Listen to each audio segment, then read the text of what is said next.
ಸದ್ಯ ಇಡೀ ದೇಶಾದ್ಯಂತ ಮರ್ಯಾದಾ ಪುರುಷೋತ್ತಮ ಶ್ರೀರಾಮನ ಜಪ ಶುರುವಾಗಿರುವಂಥದ್ದು.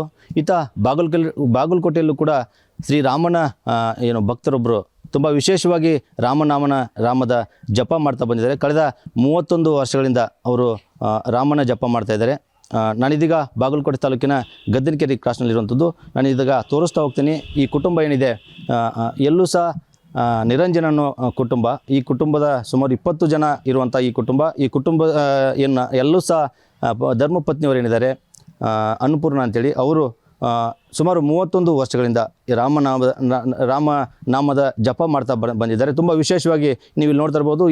ಈಗಾಗಲೇ ಬುಕ್ಗಳನ್ನು ಅವ್ರು ಬರೆದಿರುವಂಥ ಶ್ರೀರಾಮನ ಬರವಣಿಗೆ ಬುಕ್ಗಳೇನಿದೆ ಸುಮಾರು 31 ಬುಕ್ಗಳು ಈಗಾಗಲೇ ಕಂಪ್ಲೀಟ್ ಆಗಿರುವಂಥದ್ದು.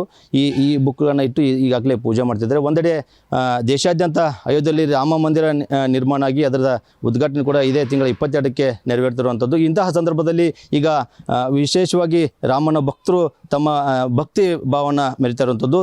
ಕಳೆದ 31 ವರ್ಷಗಳಿಂದ ರಾಮ ಅನ್ನೋ ಒಂದು ಬರವಣಿಗೆಯನ್ನು ಅವರು ಬರಿತಾ ಬಂದರೆ ಸುಮಾರು 16 ಲಕ್ಷಕ್ಕೂ ಅಧಿಕ ರಾಮ ನಾಮಗಳನ್ನು ಬರಿತಾ ಇದ್ದಾರೆ. ನೀವು ಇಲ್ಲಿ ನೋಡ್ತಾ ಇರ್ಬೋದು ದೃಶ್ಯಗಳಲ್ಲಿ.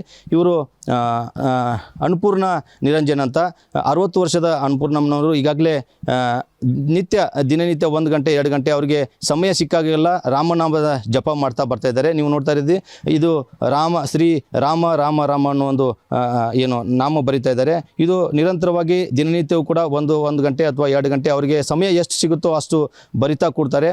ಇಂಥ ಸಂದರ್ಭದಲ್ಲಿ ಅವರು ಈಗ ಒಂದೆಡೆ ರಾಮ ಮಂದಿರ ಉದ್ಘಾಟನೆ ಸಮಯ ಬರ್ತಾ ಇದೆ 22ಕ್ಕೆ. ಇಂಥ ಸಂದರ್ಭದಲ್ಲಿ ತಮ್ಮ ಭಕ್ತಿಯನ್ನು ಈ ಮೂಲಕ ಜಪ ಮಾಡೋ ಮೂಲಕ ವಿಶೇಷವಾಗಿ ರಾಮನಾಮವನ್ನು ಬರೆಯೋ ಮೂಲಕ ತಮ್ಮ ಭಕ್ತಿ ಭಾವನ ಮೆರೆದಿದ್ದಾರೆ. ಅವ್ರನ್ನ ಮಾತಾಡ್ಸೋಣ ಈ ಸಂದರ್ಭದಲ್ಲಿ. ಅವರು ಏನು ಹೇಳ್ತಾರೆ, ಯಾಕೆ ಈ ಥರದ ಒಂದು ರಾಮನಾಮದ ಜಪ ಬರೆಯೋಕ್ಕೆ ಮುಂದಾದರು ಅನ್ನೋದನ್ನು ಅವ್ರನ್ನ ಕೇಳ್ತಾ ಹೋಗೋಣ.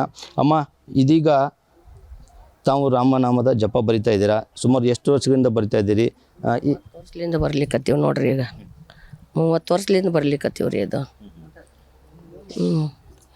ನೀವು ಉತ್ತರ ಕೇಳ್ರಿ. ಅಲ್ಲಮ್ಮ, ಯಾಕಮ್ಮ ಇದನ್ನು ಈ ಥರದೊಂದು ಬರಿಬೇಕಂತ ನಿಮ್ಗೆ ಅನಿಸ್ತೆ ಅಂತ ಆರಂಭದೊಳಗೆ? ಒಂದು ಭಕ್ತಿ ರೀ, ಅದನ್ನು ಬರಿಬೇಕನ್ನೋದು ಒಂದು ಭಕ್ತಿ. ಬರೆದಿಂದ ಅವು ಬುಕ್ ಎಲ್ಲ ಅಯೋಧ್ಯೆಗೆ ಕಳಿಸ್ಬೇಕು ಅನ್ನೋದು ಒಂದರಿ. ಅಯೋಧ್ಯೆಗೆ ಕೊಟ್ಟು ಬರ್ಬೇಕಂತ. ಹ್ಞೂ ರೀ. ಅಮ್ಮ, ಎಷ್ಟು ಬುಕ್ಗಳನ್ನು ಬರೆದಿದ್ದೀರಿ? ಈಗ ಎಷ್ಟು ವರ್ಷ ಆಯ್ತಿತ್ತು ಅಮ್ಮ ಬರೆಯಕತ್ತಿ? ಈಗ 30 ವರ್ಷ ಆತ್ರಿ ಬರ್ಲಿಕ್ಕತ್ತ. 31 ಆಗ್ಯಾವ್ರಿ. ಈಗ 31 ಬುಕ್ ಆಗ್ಯಾವ್ರಿ ಈಗ. ಹ್ಞೂ ರೀ. ಯಾಕೆ ಇದನ್ನು ಬರಿಬೇಕಂತ ಯಾಕೆ ತಾವು ಮುಂದಾದ್ರಿ? ತಮಗೇನೋ ತೊಂದರೆ ಇತ್ತಾ ಅಥವಾ ಹೆಂಗೆ, ಎದ್ರ ಸಲುವಾಗಿ ಬರೆಯಕತ್ತೀರಿ ಅಂತ? ಇತ್ತು ಬಿಡ್ರಿ. ಅಂದ್ರೂ ನಾನು ಅಲ್ಲಿ ಪಂಡ್ರಾಪುರದಲ್ಲಿ ಕೈಕಾಡೆ ಮಹಾರಾಜ ಮಠದಲ್ಲಿ ಬರ್ದಿದ್ದಿತ್ತು. ಅದು ನೋಡಿ ಬರಿಬೇಕನ್ನೋದು ಒಂದೇ, ಮತ್ತೇನಿಲ್ಲ. ನಾವು ಬರಿಬೇಕಂದು ಇದನ್ನು ಬರಿಬೇಕಂತ ಏನಾದರೂ ಇನ್ಸ್ಪಿರೇಷನ್ ತಮ್ಗೆ ಬೇರೆ ನೋಡಿ ಬಂದ್ರಿ ಬರೆಯಕತ್ರಿ ಅಷ್ಟೇ ರೀ? ತಾವು ಏನಾದರೂ ಸಮಸ್ಯೆ ಇಟ್ಕೊಂಡು ಅದ್ರ ಬಗ್ಗೆ ಅದು ಪರಿಹಾರ ಆಗಬೇಕು ಅಂತ ಆ ಥರದ್ದು ಅನ್ಕೊಂಡು ಕತ್ತಿನ ಮೇಲೆ ಸಮಸ್ಯೆನೂ ಕಡಿಮೆ ಆಗದ್ರಿ. ಒಂದು ಸ್ವಲ್ಪ ನಮಗೆ ಕಾಲು ನೋವು ಭಾಳ ಇದ್ದು ರೀ. ಅವಾಗ ಭಾಳ ತ್ರಾಸಿತ್ತು. ಈಗ ಒಂದು ಸ್ವಲ್ಪ ಆರಾಮಿದ್ದೆ ರೀ. ಈಗ ಬರ್ಕೋತ ಹೋದಾಗ ಈಗ ಒಂದು ಸ್ವಲ್ಪ ಆರಾಮಿದ್ದೀವಿ ಅಷ್ಟೆ. ಅಮ್ಮ, ಈಗ 31 ಬುಕ್ ಬರೆದಿದ್ದೀರಿ. ಈಗ ರಾಮ ಮಂದಿರ ಉದ್ಘಾಟನೆ ಐತಿ 22ನೇ ತಾರೀಕು. ಇವನ್ನ ಅಲ್ಲಿ ಅಯೋಧ್ಯೆ ಕಳಿಸುವಂಥದ್ದು ಏನಾದರೂ ಆಗುತ್ತಾ ಅಥವಾ? ಅವ್ರು ಬರೆ ಮಾಡಿಕೊಟ್ರೆ ಬಿಡ್ತೀವಿ, ತೊಗೊಂಡು ಹೋಗ್ತೀವಿ ರೀ. ಇಲ್ಲಿಕಂದ್ರೆ ಮತ್ತೆ ನಾವು ಎಲ್ಲ ಕುಟುಂಬದವ್ರು ಹೋಗಿ ಒಮ್ಮೆ ಕೊಟ್ಟು ಬರ್ಬೇಕು ಅನ್ನೋದು ಇಚ್ಛಾ ರೀ. ದಿನಕ್ಕೆ ಎಷ್ಟು ಗಂಟೆ ತಾವು ಬರೀತೀರಿ ಇಲ್ಲಿ? 2 ತಾಸು ಬರಿತೀನಿ ರೀ ಅಷ್ಟೇ. ಅದಕ್ಕಿಂತ ಹೆಚ್ಚಿಗೆ ಏನು ಬರೋದಿಲ್ಲ ರೀ. ಬರೆಯೋ ಸಂದರ್ಭದಾಗ ಯಾವ ರೀತಿ ನೀವು ಒಂದು ಪಾಲನೆ ಮಾಡ್ತೀರಿ ಅಂತ? ಏನಿಲ್ಲ ರೀ, ಹಂಗೆ ಅಂದೇನು ಪಾಲನೆ ಏನಿಲ್ಲ. ಹ್ಞೂ ರೀ. ದಿನ ಬರೋದು ಅಷ್ಟೇ. ಅಮ್ಮ, ನಿಮ್ಮ ಕುಟುಂಬದವರು ಯಾವ ರೀತಿ ನಿಮಗೆ ಬೆಂಬಲ ಕೊಡ್ತಾರಂತೆ ಇದಕ್ಕೆ? ಏನಿಲ್ಲ ರೀ, ಯಾರ್ದು ಅಪಶಕ್ಯನ ಏನಿಲ್ಲ. ಯಾರೂ ಬರಿಬೇಡ ಅಂತ ಹೇಳೋದೂ ಇಲ್ಲ, ಏನು ಇದು ಮಾಡೋದಿಲ್ಲ ರೀ ಅವರು. ಎಲ್ಲರದು ಬೆಂಬಲ ಐತ್ರಿ ಮನೆಯೊಳಗೆ. ಹ್ಞೂ ರೀ.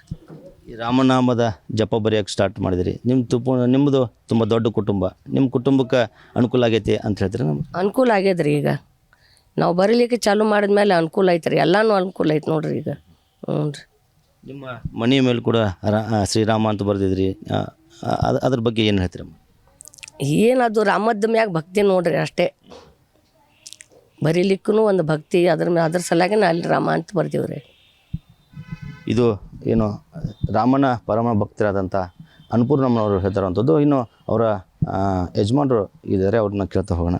ಸರ್, ಈಗ ತಮ್ಮ ಧರ್ಮಪತ್ನಿಯವರು 31 ವರ್ಷಗಳಿಂದ ರಾಮನಾಮದ ಜಪ ಬರಿತಾ ಬಂದಿದ್ದಾರೆ. ಅದ್ರ ಬಗ್ಗೆ ಏನು ಹೇಳ್ತೀರಿ ಸರ್?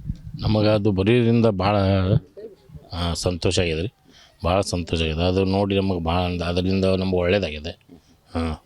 ಎಲ್ಲ ಸುಧಾರಣೆ ಆಗಿದೆ. ನಿಮ್ಗೇನು ಇದು ಬರೋಕ್ಕಿಂತ ಮುಂಚೆ ನಿಮ್ಗೆ ಏನು ತೊಂದರೆ ಏನಾದರೂ ಇತ್ತು? ಏನು ಇಲ್ಲ ರೀ, ಏನು ತೊಂದರೆ ಎಲ್ಲ ಅಯೋಧ್ಯೆದಾಗ ರಾಮ ಮಂದಿರ ಒಂದು ಕಡೆ ಉದ್ಘಾಟನೆ ಆಗತ್ತೈತಿ. ಇಂಥ ಸಂದರ್ಭದಾಗ ಈಗ ಬುಕ್ 31 ಬುಕ್ ಆಗ್ಯಾವು. ಏನಾದರೂ ಇನ್ನೂ ಅಷ್ಟು ಬರಿಬೇಕಂತ ಇದೆಯಾ ಅಥವಾ ಈ ಬುಕ್ಗಳನ್ನು ಅಲ್ಲಿ ಅಯೋಧ್ಯೆಗೆ ಕಳಿಸ್ಬೇಕಂತ ಏನಾದರೂ? ಅದು ಅನುಮತಿ ಆದ್ರೆ ನಾವು ಅಲ್ಲಿ ಹೋಯ್ದು ಮುಟ್ಟಿಸ್ತೀವಿ ರೀ. ಇನ್ನೂ ಹಾಗೆ ಬರಿತಾ ಇದ್ದಾರೆ, ಇನ್ನೂ ಬರಿತಾನೆ ಇದ್ದಾರೆ. ಏನು ರೀ, ಇನ್ನೂ ಕಂಟಿನ್ಯೂ ಚಾಲು ಇದೆ ರೀ. ಅದು ಅಲ್ಲಿ ಕಳಿಸಿ ಮುಟ್ಟಿದ್ರು ಮತ್ತೆ ಮುಂದೆ ಬರೆಯೋದು ರೀ. ಅದು ಕಂಟಿನ್ಯೂ ಅದನ್ನು ನಿಂದಿರಿಸಿಲ್ಲ ರೀ ಬರೀದು. ರಾಮನಾಮಸ್ಮರಣೆ ಮಾತ್ರ ಕಂಟಿನ್ಯೂ ಬರಿತಾ ಇದ್ದಾರೆ. ಏನು ರೀ, ಅದು ನಿರಂತರವಾಗಿರ್ತೈತೆ ಅಂತ ನಿರಂತರವಾಗಿ ಚಲೋ ಅದ್ರಿ, ನಿರಂತರವಾಗಿ ಚಲೋ ಅದ್ರಿ. ಏನು ರೀ, ಈ ಮುಂದಲ್ ಬುಕ್ಕ ಯಶಸ್ವಿ ಪ್ರಯೋಗ ಬಂತು ಬರ್ಲಿಕ್ಕತ್ತಾರೆ. ಏನು ರೀ, ವರ್ಷಕ್ಕೆ ಎಷ್ಟು ಬುಕ್ಗಳನ್ನು ಬರೀತಾರಂತ? ಏನು ಅದು ಒಂದು ಹೇಳಿಕೆ ಬರೋಂಗಿಲ್ಲ. ಒಂದು ವರ್ಷಕ್ಕೆ ಇಷ್ಟು, ಒಂದು ವರ್ಷಕ್ಕೆ ಒಂದರ ಆಗ್ಬೋದು ರೀ. ಒಂದು ವರ್ಷದಾಗ ಒಮ್ಮೆ 1 ಲಕ್ಷನೂ ಬರ್ದಾರೆ ರೀ ರಾಮನಾಮಸ್ಮರಣೆ. ಒಂದೊಂದು ಬುಕ್ನಾಗ ಬರ್ದಿದ್ದವ್ರಿ 1 ಲಕ್ಷ ಅದಾವ್ರಿ, ಭಾಳ ಅದಾವ್ರಿ. 10,000 ಆಗ್ಯಾವ್ರಿ. ಏನು ರೀ, 5,000 ಆಗ್ಯಾವ್ರಿ. ಅವ್ರಿಗೆ ಟೈಮಿಂಗ್ ಹೆಂಗೆ ಇದಾಗ್ತದೆ, ಕೆಲವೊಂದು ಸಲ ಗ್ಯಾಪ್ ಆಗ್ತದೆ ರೀ, ಕೆಲವೊಂದು ಸಲ ಇಲ್ಲ, ಕೆಲವೊಂದು ಸಲ ಬರೋದಾಗಿಲ್ಲ, ಕೆಲವೊಂದು ಸಲ ಇದು ಆಗ್ತಾವೆ, ಊರು ಇರ್ತಾರೆ ಅಲ್ಲಿ, ಹಿಂಗಾಗಿ ಎಲ್ಲ ನಿಂತು ಇದಾಗಿ ಮತ್ತು ಹಂಗೆ ಬರ್ಕೊತ ಇರ್ತಾರೆ. ಮತ್ತೆ ಬಂದಮೇಲೆ ಎಲ್ಲ ಇದು ಮಾಡಿ ಸೇವೆ ಮಾಡ್ಕೊತಿರ್ತಾರೆ. ಏನು ರೀ, ಇದಿಷ್ಟು ಶ್ರೀರಾಮನ ಏನು ಅಪ್ಪಟ ಭಕ್ತರಾದಂಥ ಏನು ಎಲ್ಲೂಸ ಕುಟುಂಬ ಏನು ನಿರಂಜನ್ ಅವರ ಕುಟುಂಬ ಏನಿದೆ, ಅವ್ರ ಧರ್ಮಪತ್ನಿ ಅನ್ನಪೂರ್ಣಮ್ಮನವರು ಸುಮಾರು 31 ವರ್ಷಗಳಿಂದ ನಿರಂತರವಾಗಿ 31 ಬುಕ್ಗಳನ್ನು ಸುಮಾರು 16,68,368 ರಾಮ ನಾಮಗಳನ್ನು ಬರೆದಿರುವಂಥದ್ದು.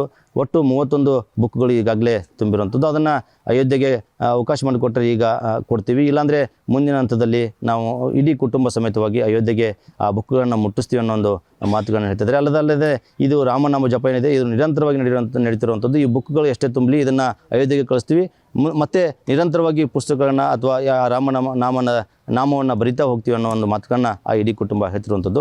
ಕ್ಯಾಮ್ರಾಮನ್ ಮಂಜುನಾಥ್ ಜೊತೆ ಅಶೋಕ್, ವಿಸ್ತಾರ ನ್ಯೂಸ್, ಬಾಗಲಕೋಟೆ. ಅನುಕ್ಷಣದ ಸುದ್ದಿಗಳಿಗಾಗಿ ವಿಸ್ತಾರ ನ್ಯೂಸ್ ಯೂಟ್ಯೂಬ್ ಚಾನೆಲ್ ಸಬ್ಸ್ಕ್ರೈಬ್ ಮಾಡಿ. ಹೊಸ ಸುದ್ದಿಗಳ ನೋಟಿಫಿಕೇಶನ್ಗಾಗಿ ಬೆಲ್ ಐಕಾನ್ ಕ್ಲಿಕ್ ಮಾಡಿ.